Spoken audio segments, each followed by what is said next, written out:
Welcome to Vordak 7. They didn't even give him a chair to sit in during the tribunal.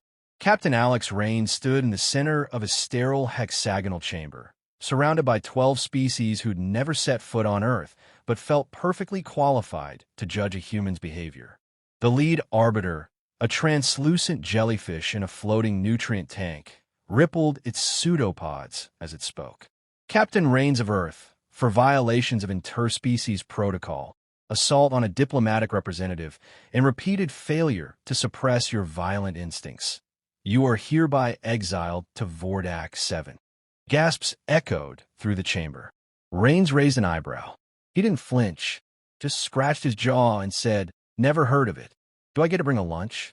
The jellyfish twitched. "You find this humorous?" He shrugged.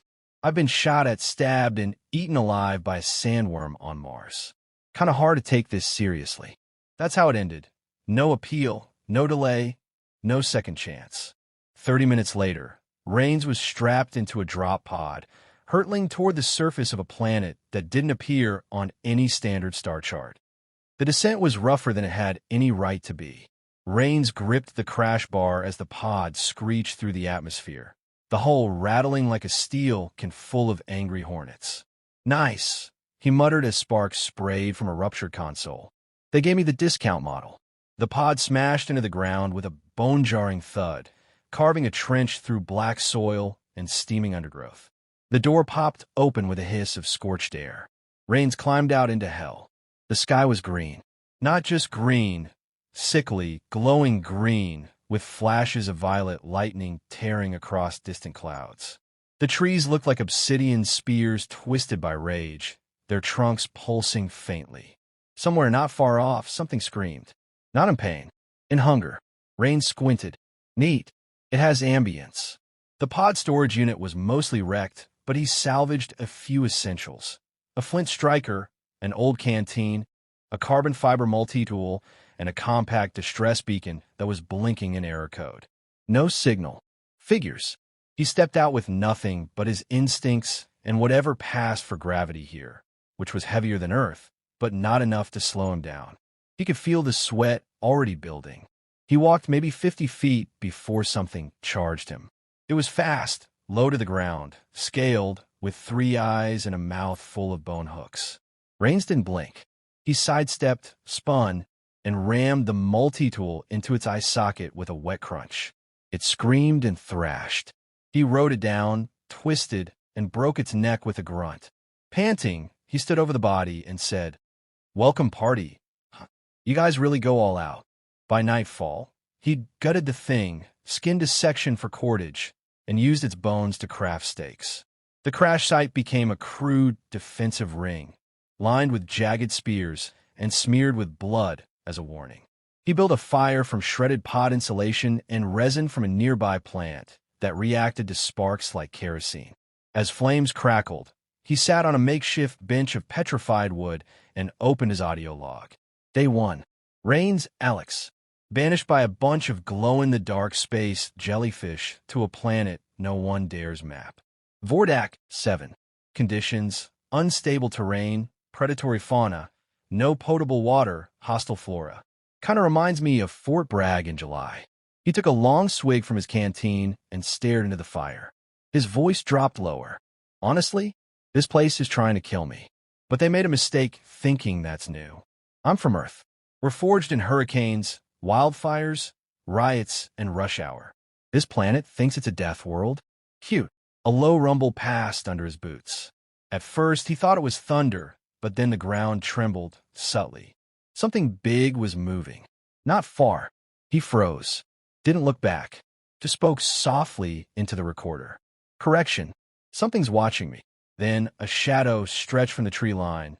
Massive, hunched, and breathing slow. He smiled. "Guess we're not alone out here." "Good." He stood up, cracking his neck. He grabbed a spear, stepped to the edge of the firelight, and stared into the darkness. "Let's dance." Deathworld Survival 101. The thing stalking him didn't attack that night. It paced, circling, testing. Rain stayed by the fire, back straight, eyes sharp, posture relaxed but coiled like a spring. He'd seen this kind of behavior before, in wolves, feral dogs, and one particularly pissed-off polar bear during Arctic survival training. It wasn't fear keeping him awake. It was anticipation. By morning, the shadow was gone. But the tracks it left were something else, five-toed, clawed, and deep. Heavy. Whatever it was at least twice his mass and smart enough to test his defenses instead of rushing in. Smart predators didn't bother him. Dumb ones were the real threat. He kicked dirt over the embers and started the day. The first order of business, find water. He moved inland, keeping his senses open. No helmet HUD, no drones, no satellites. Just instinct and experience. The terrain undulated like scar tissue, all broken ridges and moss-choked gullies. Trees hissed in the wind.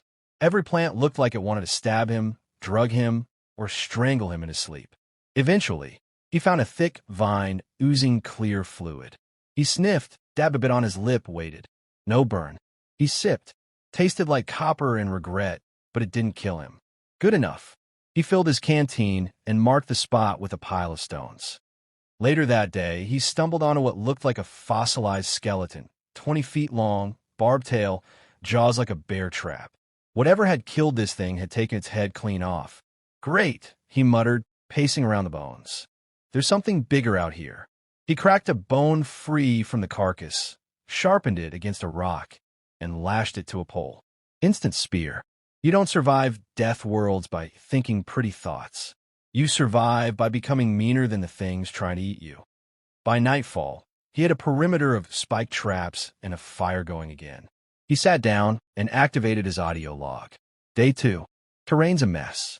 Found water, kind of. Made contact with local wildlife. It's still breathing for now. He paused. Made a spear out of some ancient murder lizard bones. So that's a sentence I never thought I'd say. He chuckled. The big one came back last night. Didn't engage. Just watched. I think it's waiting. Testing me. Might be sapient. Or just cautious. Either way, it's making a mistake if it thinks I'm prey. He paused again, then added thoughtfully. You know, if Earth's survival instructors saw this place, they'd charge admission. The third day was worse. Acid rain rolled in from the west, green sheets that sizzled when they hit stone. He hunkered in a crevice and watched as whole trees melted into puddles of black tar. When it passed, the creatures came, winged scavengers with 3 jaws and no fear. They descended on the remains of the forest and each other, screeching and tearing flesh. One landed too close. Rains hurled a rock. Dead center, snapped its spine. He butchered it quickly, separating meat, bone, sinew. Made a rope. Reinforced his traps. Used the wings as shade tarps. It wasn't pretty, but worked. That night, the big one returned. This time, it came closer. Rain sat by the fire, letting the beast watch. He didn't move, didn't speak, just waited. Then, from the trees, movement. A smaller creature darted into the clearing, heading for the fire. Quick, 4-legged, fur like liquid bronze. Rains leapt to his feet. The larger beast burst from the tree-line. He finally saw it fully. 8 feet tall, armored hide, 6 glowing eyes. It wasn't chasing him. It was chasing the smaller creature. Rains didn't think. He just acted. He pivoted, pulled the spear from the ground, and lunged. The spear rammed into the big one's neck. It roared, an earthquake of sound, but stumbled back, blood spurting like hot oil. The little creature bolted into the woods. The big one staggered, gave him a long, strange look. Not anger, not fear, almost respect. Then it turned and vanished into the dark. Later, as he cleaned the blood off his spear, he muttered into the log. Turns out apex predators have territorial disputes too. I think I interrupted a hunt. Or maybe saved its dinner. He chuckled grimly. Either way, I'm still alive. And this planet's still ugly. He leaned back against the rock wall of his cave, closed his eyes, and whispered, "Come on, Vordak. You're going to have to try harder than that. You're not alone out here." The fourth morning came with silence. Not the peaceful kind, the predatory kind. No birds, no beasts, no wind. The forest was holding its breath. Rains emerged from his cave cautiously, spear in hand, every instinct alert. Something had changed. He felt it in the way the shadows moved, in the way the light filtered through the trees like a warning. Then he saw them. Footprints. Bipedal. Narrow. Clawed but light. Too symmetrical to belong to the native fauna. They were deliberate, looping around his perimeter, then retreating. Someone, or something, had been watching him. He crouched, running his fingers over the prints. Not human, but intelligent. Either I've got a neighbor, he muttered, or this planet's making things that walk like people. He followed the tracks, slow and steady, for over an hour. They led him through a gully of steaming moss, across a sulfur spring, and into a ravine choked with glowing fungi. At the far end, nestled beneath a slanted ridge, he found it. A small, half-buried escape pod. Not Coalition design. Sleeker. Scorched. Scarred. Long dead. Rain circled it with caution. Then he saw the movement. A flash of silver and green disappearing behind the pod. He raised his spear. I know you're there. I'm not looking for a fight. Unless you are. A voice, soft, clicking, answered from the shadows. No. Fight. He paused. That wasn't a predator. That was a person. A moment later, a figure stepped out, tall and thin, dressed in patchwork armor made from bark, bone, and tech. Slitted eyes, segmented jaw, clearly non-human, but with a familiar intelligence behind them. She raised both hands slowly. You are not from here. Neither are you, Rain said, lowering his spear just a little. She nodded. I am Dr. Zella, Zarn Science crew. Our vessel failed. I am the last. He frowned. How long have you been stuck on this nightmare? 2 cycles, equivalent to your Earth's 1.8 years. His eyes widened. And you've survived this long out here? Alone? She looked down. Not well. Rain stepped forward. Well, you're not alone anymore. Lucky you. They moved back to his camp that evening. Dr. Zella walked like someone half-starved and always alert. She flinched at loud sounds and scanned the treetops like a hunted thing. Once at the fire, she stared at it like it was magic. You burn wood deliberately? Sure, Rain said. Fire's half the reason humans still exist. She tilted her head. Fire's loud. Risky. Fire keeps the monsters away. Risk I'll take. Over the next few days, they found rhythm. She was brilliant, analytical, precise, but hopeless in the field. She'd survived through evasion, not confrontation. Her shelter was a camouflaged hole, and she lived on root paste and rainwater. No weapons, no traps, no plans. Rain's changed that. He showed her how to make spear points from obsidian, how to trap predators with tension vines, how to set warning lines using bones and shells. She watched, fascinated. Your people train for this? Only the fun ones. She paused. Your species should have died. Statistically. Many times. Rains laughed. Yeah, that's the thing about statistics. They don't factor in spite. One afternoon, they were gathering sap from a plant Rains called the Screamer Tree, for good reason. It shrieked when cut, when the forest trembled again. The big one was back. They froze. But this time, it didn't attack. It stopped just at the edge of the clearing and watched. Dr. Zella whispered, that's a Vordak Alpha. Genetically unstable. Adaptable. Designed for war. Designed by who? She hesitated. Centuries ago, Vordak 7 was a test site. Nanobiotics, bioweapons. The life here was accelerated. Abandoned. Now it evolves on its own. Rain stared at the creature. Great. So everything here is Frankenstein's kid. That night, as they fortified camp, Rain switched on his old transmitter, a relic of his diplomatic kit. You sure they won't pick this up? Dr. Zella asked. Doesn't matter, he replied, hitting record. Log update, day 6. Made a friend. She's an alien scientist with better manners than most politicians I've met.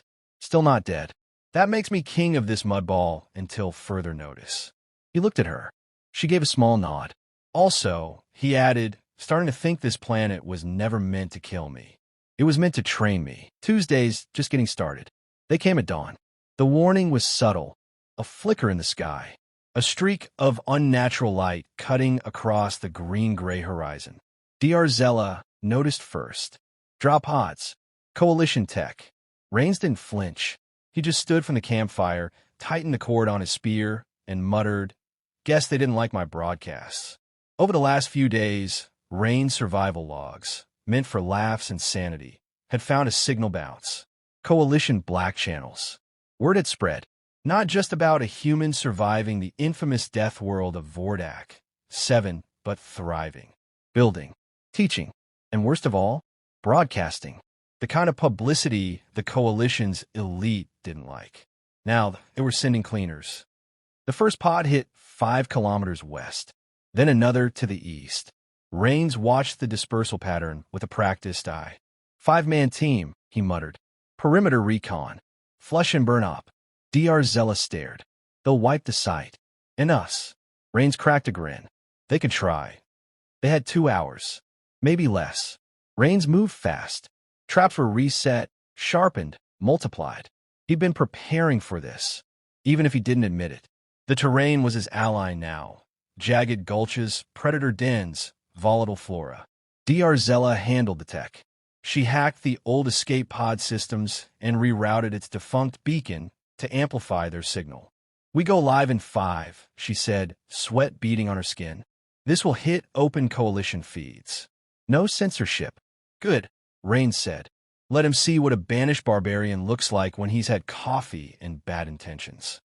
The mercenaries arrived silently, sleek, black armor, plasma rifles, retinal comms.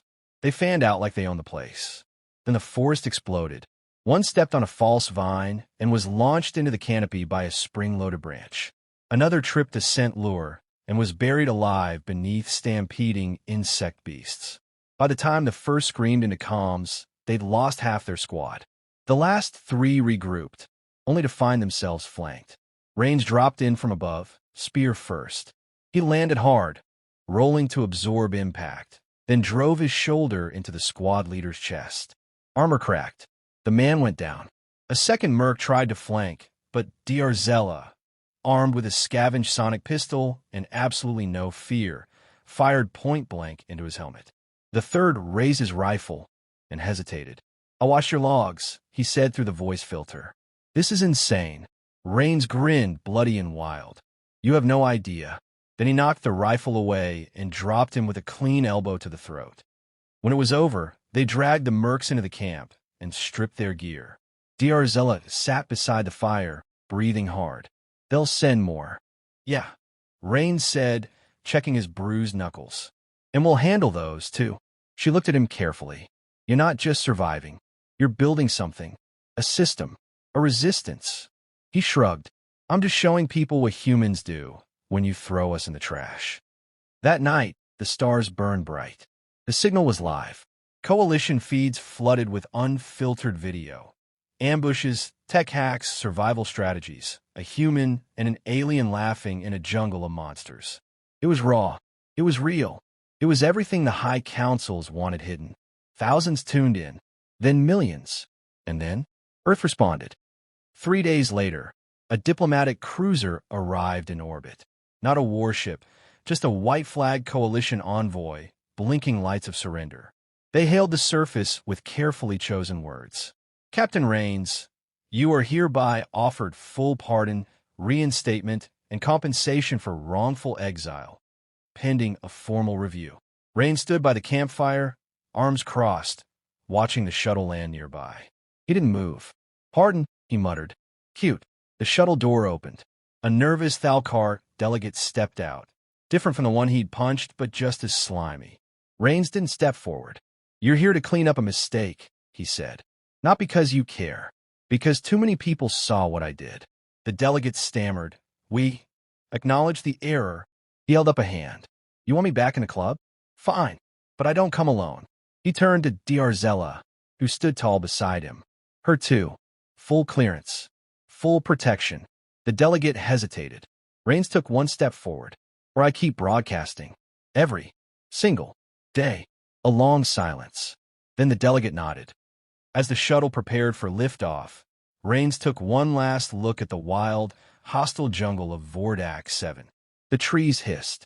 The sky rumbled. And somewhere in the distance, the Alpha roared once, low and slow. He smiled. Good game, Deathworld. Then he turned to DR Zella and said with a grin, Banished to a Deathworld? Nah, that was just Tuesday. They boarded the shuttle. And somewhere in the deep black between stars, the galaxy started paying very close attention to humans.